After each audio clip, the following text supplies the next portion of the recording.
Hi there, welcome to video number 196. This one is on sampling. The keywords I've got for you are simple random and stratified random, and then bias. So the first two phrases are different types of sampling that you can do. A simple random sample is, I will explain how you do it in a minute, but it's easier to do than a stratified random sample. A stratified random sample is done proportionately based on the number of people in the population. Now population, maybe I should have put population there as well as a keyword. Population is just the amount of things that there are in whatever it is you're sampling. So it could be the amount of sheep in a field, or it could be people in a school or whatever. Bias, or something that's biased, is means that it favors one thing over another. Okay, so if you're doing a bias sample, you're not thinking about things fairly. Now, the method. To complete a simple random sample, you must first assign a number to each member of the population. Secondly, generate a list of numbers, either by hand or on a computer. And thirdly, match the list of numbers to the people in the population. That will choose them randomly. All right, simple random sample. To do a stratified random sample, you must separate the whole population into subgroups and then select a proportionate number of people from each subgroup. And I'll explain more about that in the second question in a minute.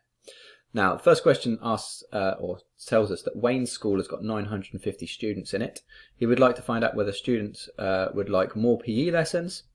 He asked 5 members of the school football team. State 2 problems with his method. So that last sentence there, he asked 5 members of the school football team, is the problem. 5 members is not enough. So 5 people isn't a large enough sample for a school that's got 950 students in it. It would be better if he asked 50 people at least. That would be a good number of people to ask out of his number of students in the school. And he's asked people that are on the football team. So people that play football are more likely to like PE, aren't they? They choose to play football, so they're more likely to say, yeah, we want more PE lessons, right? So football players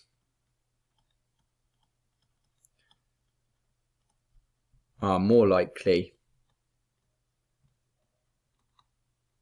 to like PE. Okay, that's not a fair sample that he has done, right? He has got a biased sample. Because he's asked 5 members of his school football team. Not enough people. They're probably all going to say yeah, right? And that's important, isn't it? We have to make sure it's a fair sample, right? Otherwise we don't get a good idea of the true representation of people and what they want. Now, Wayne decides, and same part of the same question here, Wayne decides to do a stratified sample to find out students who like more PE lessons. He plans to ask 90 students in total. That's a much better number of people. How many students from each year group should he ask? So this has to be done proportionately. We've got the numbers of students here in each year group. We can add them up to get the total number of students. Should be 950 if it's part of the same question. But if we do that, just very quickly on the calculator, 135, 190, 115, 210, and 300 should be 950. There we go. So we know that it's out of 950 students, and we don't want it to be out of 950. We want it to be out of 90. Okay, so we're going to say that our sample we want a proportionate number of people from each year group. So what I would do is I would take the 135 people out of year 7. And I would multiply, divide that by 950, and then multiply it by the number of people that we want. Okay, so it's like finding a percentage of a quantity. Take the top, divide by the bottom, and then multiply by the percentage of 100. Well, we don't want it as 100. If he was asking 100 people, we'd want it as 100. So it's the number of people here. That's how we do a stratified sample. Okay, so 135 out of 950 divided by 950. And then press equals, and then we can multiply it by 90. It might not give us a whole number, and it doesn't. It gives us a horrible number, 12.78. All right, So equals 12.78. Well, if we've got this, have this in context, so people are whole things. So we can't ask 0.78 of a person, so I'm going to make that 13 people. 13 people need to be asked from year 7. Do exactly the same thing for each of the questions here. So each of the year groups, sorry. So that's going to be 190 for year 8, and then obviously that's not going to equal the same number there. Okay, so we need to get our calculator back in. Let's maybe set it up as a fraction. Might be a bit easier. So 190 out of 950, and then multiply by 90. Okay, that's going to give us 18. That's nice. It gives us a whole number. Just whack that in there. Let's change that again. I'm just going to put that, leave it blank, and then we're just going to put the answers in. So 115. So at this time I can go back into my fraction.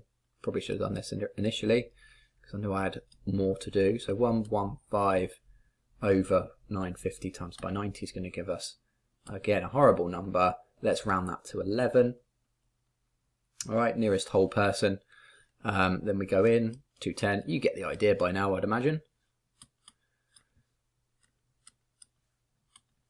There we go.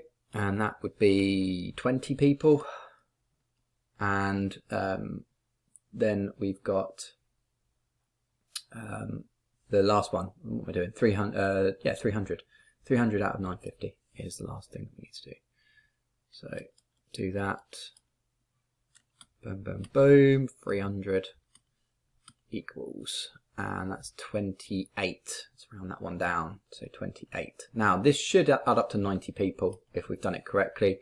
So we just add up 28 plus 20 plus 11 plus 18 plus 13 is 90.